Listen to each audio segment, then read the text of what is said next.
सो भाई आज के वीडियो में हम देखने जा रहे हैं ऑपरेटर्स इन पाइथन। हमारे पाइथन प्रोग्रामिंग लैंग्वेज में ऑपरेटर्स क्या होते हैं, ये बहुत ही इंपॉर्टेंट टॉपिक है, तो इसको आप अच्छे से समझिएगा। सो ऑपरेटर्स हमारे वो सिंबल्स होते हैं जिनका यूज करके हम अपनी प्रोग्रामिंग में कोई भी ऑपरेशंस को परफॉर्म कर सकते हैं। अब ऑपरेटर्स हमारे बहुत टाइप्स के होते हैं, बट अपनी पाइथन प्रोग्रामिंग में जो बेसिकली हम ऑपरेटर्स यूज करते हैं वो मेनली 4 टाइप्स के होते हैं।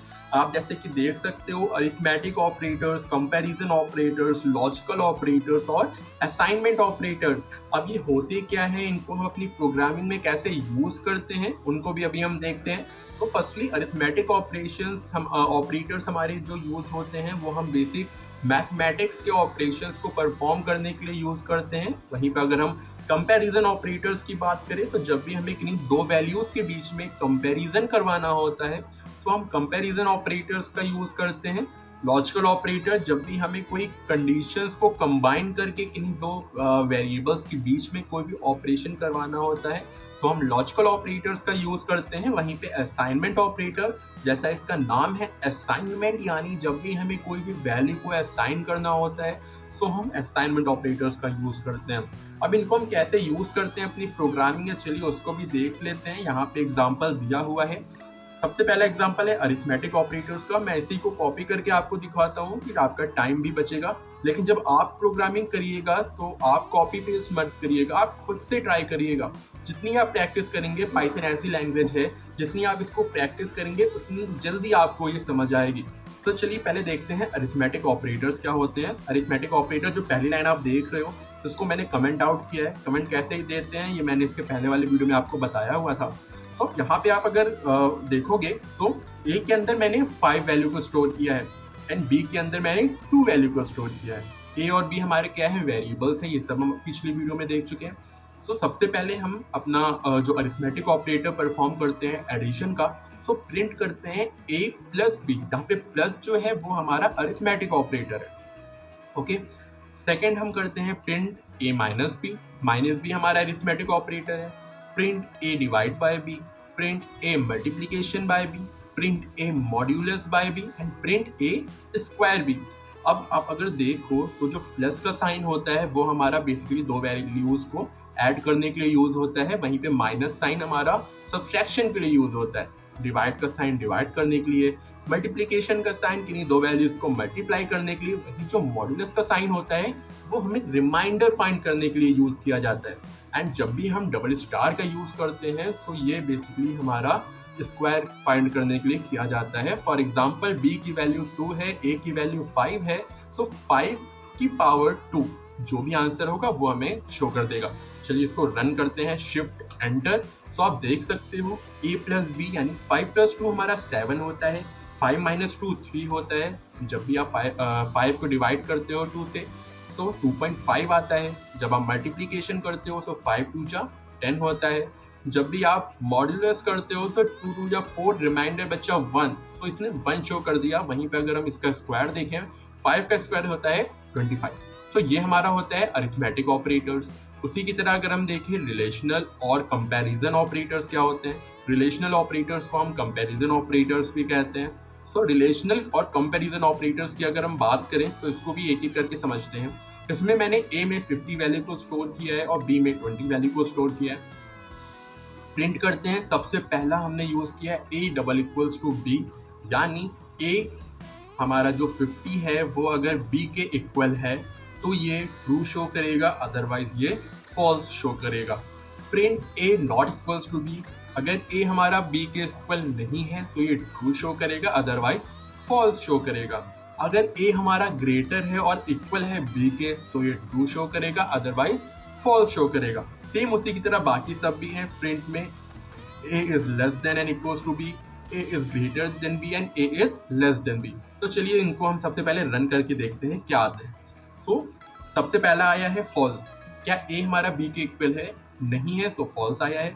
क्या ए और बी दोनों अनइक्वल हैं? यस, सो ट्रू आया है। क्या ए ग्रेटर है बी से? हाँ, ए ग्रेटर है, ए 50 है, बी 20 है, सो ट्रू आया है। क्या ए छोटा है बी से? नहीं, सो फॉल्स आया है। क्या A is greater than B? Yes, तो ट्रू आया है। क्या A is less than B? So yes, तो फॉल्स आया है। सो ये कंडीशंस को बेसिकली चेक करता है और आपको boolean value as a output आपको देता है। अगर कंडीशन ट्रू होगी तो ये ट्रू देगा, अगर अदरवाइज फॉल्स देता है। अब नेक्स्ट ऑपरेटर की बात करते हैं, इसको बहुत ही ध्यान से समझिएगा आप। नेक्स्ट ऑपरेटर आता है हमारा असाइनमेंट ऑपरेटर। जब भी हम किसी भी वैल्यू को असाइन करते हैं तो उस टाइम पे हम असाइनमेंट ऑपरेटर का यूज़ करते हैं। फॉर एग्जाम्पल आप अगर यहाँ पे देखो, सो 1 मिनट मैं इसको थोड़ा सा इजी बनाने की कोशिश करता हूँ। हाँ, तो सबसे पहले आप देखो, आप पहले अभी इसको मत देखो, ओके, इसको अभी आप मत देखो। अभी पहले आप सिर्फ इतना देखो, मैंने टोटल 7 वेरिएबल्स लिए हैं जिनके अंदर 10 वैल्यू को स्टोर किया है। num is equals to 10, num2 is equals to 10, num3 is equals to 10, num4 is equals to 10, 5, 6, 7 सबके अंदर मैंने 10 वैल्यू को स्टोर कर दिया है। ओके, इतना करने के बाद अब अगर आप देखो, फिर मैंने क्या किया है, ऑपरेटर्स का यूज किया है, असाइनमेंट ऑपरेटर का यूज किया है। सबसे पहला है num1 is equals to num plus 10, यानी num है हमारी 10 और प्लस 10, यानी num1 के अंदर जो num वैल्यू है हमारी 10, उसमें मैंने 10 को ऐड ऑन किया है। ओके, ये हमारा पहला हो गया असाइनमेंट ऑपरेटर, यानी num1 के अंदर हमने वैल्यू क्या असाइन करी है, num plus 10। देन num2 की वैल्यू क्या थी, 10। num2 के अंदर हमने प्लस किया है 10 वैल्यू को, सो इसका आउटपुट क्या आएगा, 20। num3 की वैल्यू भी 10 थी। num3 के अंदर मैंने माइनस किया है 10 को, तो इसकी वैल्यू आएगी 0। देन num4 की वैल्यू भी 10 थी।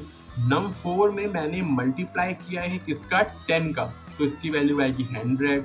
सेम उसी तरह num5 को मैंने, num5 की वैल्यू 10, आप कुछ भी दे सकते हो। num5 को मैंने डिवाइड किया है किससे, 10 से। num6 का स्क्वायर कितना करना है मुझे, 10 का। एंड num7 की वैल्यू 10 थी, उसका मॉडुलस करना है मुझे 10 से। तो इसका आंसर क्या आता है, चलिए वो भी देख लेते हैं, हम इनको प्रिंट करा लेते हैं। सेम मैंने इन्हीं चीज़ों को प्रिंट करवा लिया है। प्रिंट num1 को मैंने प्रिंट किया, num2, num3, num4 इन सबको मैंने बेसिकली प्रिंट करवा लिया है। सो इसको जब हम रन करेंगे तो आप देख सकते हो num की वैल्यू 10 आई है, जैसा हमें पता है num की वैल्यू 10 हमने पहले ही असाइन करी थी। num1 की वैल्यू 20 आई है। अब 20 कैसे आई है, चलिए वो देखते हैं। num2 की वैल्यू, num1 की वैल्यू, num1 के अंदर हमारा num प्लस 10 था।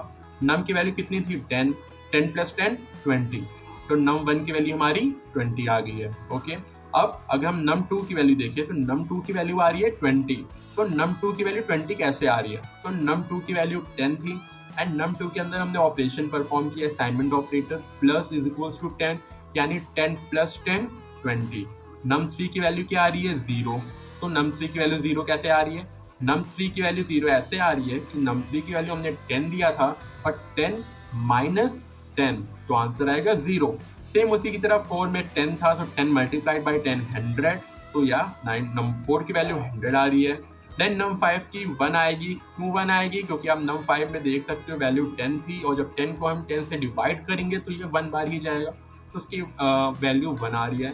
वहीं num6 में देखिए, सो num6 1 मिनट, हाँ, num6 में देखिए तो num6 की वैल्यू 10 थी एंड 10 to the power 10 होता है हमारा, देख सकते हो कितना होता है, तो ये हमारी 10 की वैल्यू आ रही है, num6 की वैल्यू आ रही है। वहीं num7 को अगर देखें, हमने जब मॉडुलस फंक्शन का यूज़ किया है, अरिथमेटिक ऑपरेटर का यूज़ किया है, तो उसकी वैल्यू 0 आ रही है, क्योंकि 10 से 10 को जब भी आप डिवाइड करोगे तो उसका रिमाइंडर हमेशा 0 आता है, सो इसलिए 0 शो कर रहा है। तो ये बेसिकली हमारा असाइनमेंट ऑपरेटर होता है। अब लास्ट ऑपरेटर बचा हमारा लॉजिकल ऑपरेटर। ये भी काफ़ी इंपॉर्टेंट ऑपरेटर होता है। जब भी हमें कोई लॉजिकल फंक्शन, लॉजिकल कंडीशन देनी होती है, तो हम बेसिकली या लॉजिकल कंपटीशन करनी होती है, तो हम बेसिकली लॉजिकल ऑपरेटर्स का यूज़ करते हैं। अब हम कैसे यूज़ करते हैं, चलिए उसको देख लेते हैं। सो अगर हम सबसे पहले देखें, एक मिनट मैं इसको थोड़ा सा सही कर लेता हूँ कि आपको कोई भी कंफ्यूजन ना हो समझने में कि कौन सा लाइन ऑफ कोड किस लाइन का है, तो इसलिए मैं इसको थोड़ा सा सही कर लेता हूँ, बस 1 मिनट। हाँ, तो अब देखते हैं। तो अब आप देख सकते हो लॉजिकल ऑपरेटर्स हमारे बेसिकली 3 होते हैं, नॉट, एंड, और। सो नॉट यानी सबसे पहले आप देखो प्रिंट नॉट फॉल्स और प्रिंट नॉट ट्रू। अब इसको आप हटा दीजिए, इसको आप हटा दीजिए। ओके, सो यहाँ पे आप देख सकते हो 1 मिनट, हाँ, print not false, print not true, यानी प्रिंट करो नॉट फॉल्स, फॉल्स को प्रिंट ना करो, एंड प्रिंट करो नॉट ट्रू, ट्रू को प्रिंट ना करो। यानी जब मैंने पहले में बताया है इसे कि प्रिंट करो लेकिन फॉल्स को प्रिंट ना करो, तो ये क्या प्रिंट करेगा, ट्रू।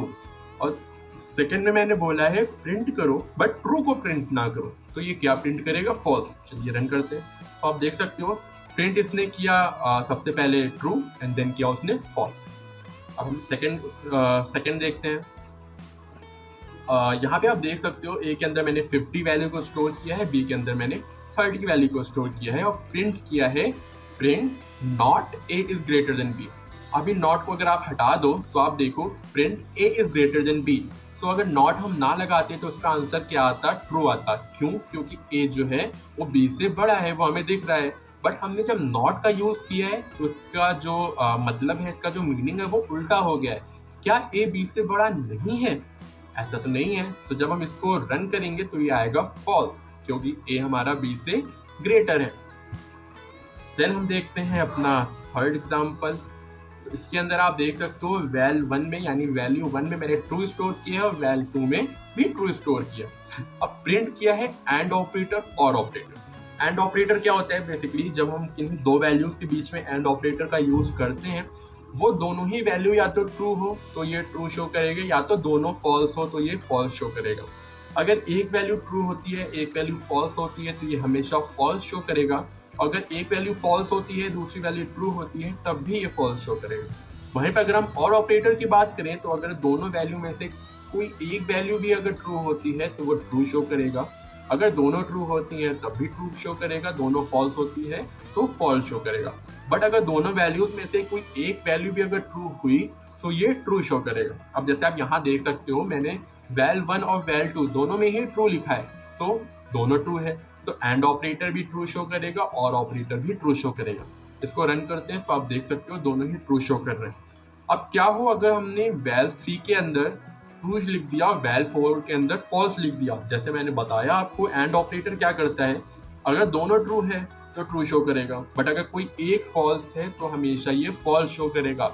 वहीं पे और ऑपरेटर इसका उल्टा करता है, अगर कोई एक ट्रू है तो ये ट्रू शो करेगा। तो अगर हम देखें तो सबसे पहले में एक ट्रू है एक फॉल्स है, तो यानी एंड ऑपरेटर क्या शो करेगा, हमें फॉल्स शो करेगा एंड और ऑपरेटर ट्रू शो करेगा। तो आप देख सकते हो एंड ऑपरेटर ने फॉल्स शो किया क्योंकि एक हमारा फॉल्स है, वहीं और ऑपरेटर ने ट्रू शो किया क्योंकि दोनों वैल्यूज में से एक वैल्यू हमारी ट्रू आ रही है। अब एक लास्ट एग्जांपल हम देख लेते हैं। बेसिकली क्या है कि ए के अंदर 50 है बी के अंदर 30 है, मैंने और ऑपरेटर का यूज किया। क्या ए बी के इक्वल है और क्या ए बी से बड़ा है? तो सबसे पहले पहली कंडीशन देखते हैं, क्या ए बी के इक्वल है? नहीं, 50 इज ग्रेटर देन 30, ये तो रॉन्ग हो गई। सेकंड कंडीशन देखते हैं, क्या ए बी से बड़ा है? हाँ, 50 इज ग्रेटर देन 30, ये कंडीशन ट्रू हो गई। अब हमने और ऑपरेटर का यूज किया है तो यहाँ पे इन दोनों में से अगर एक वैल्यू एक कंडीशन भी ट्रू होगी तो ये हमें ट्रू शो करेगा। इसको अगर रन करते हैं तो और ऑपरेटर क्या आया, हमारा ट्रू आया। यहीं पे अगर हम एंड ऑपरेटर का यूज करते तब क्या आता, चलिए वो भी देख लेते हैं। यहाँ पे हम यूज करेंगे एंड ऑपरेटर का। एंड ऑपरेटर क्या करता है, दोनों वैल्यूज को चेक करेगा, या तो दोनों ट्रू होनी चाहिए तो वो ट्रू शो करेगा, बट अगर एक फॉल्स है तो वो फॉल्स शो करेगा। हमारे कंडीशन में क्या है, एक वैल्यू तो फॉल्स है दूसरी वैल्यू ट्रू है। सो और ऑपरेटर ने क्या किया था, ट्रू को एज आउटपुट दिया था। एंड ऑपरेटर क्या करेगा, हमें फॉल्स देगा। क्यों फॉल्स देगा? क्योंकि दोनों कंडीशन में से एक कंडीशन हमारी फॉल्स है। सो ये बेसिकली हमारे कुछ ऑपरेटर्स होते हैं। बेसिकली हम इन्हीं ऑपरेटर्स का यूज करते हैं अपने पाइथन प्रोग्रामिंग में, अरिथमेटिक, कंपैरिजन, लॉजिकल असाइनमेंट। ये ऑपरेटर्स थोड़े से वाला लेक्चर थोड़ा सा बड़ा हो गया है क्योंकि ऑपरेटर समझना भी ज़रूरी है। अगर आपको इनमें से कोई भी डाउट होता है तो आप नीचे कमेंट सेक्शन में पूछ सकते हो। मिलते हैं नेक्स्ट वीडियो में, तब तक लिए कीप लर्निंग।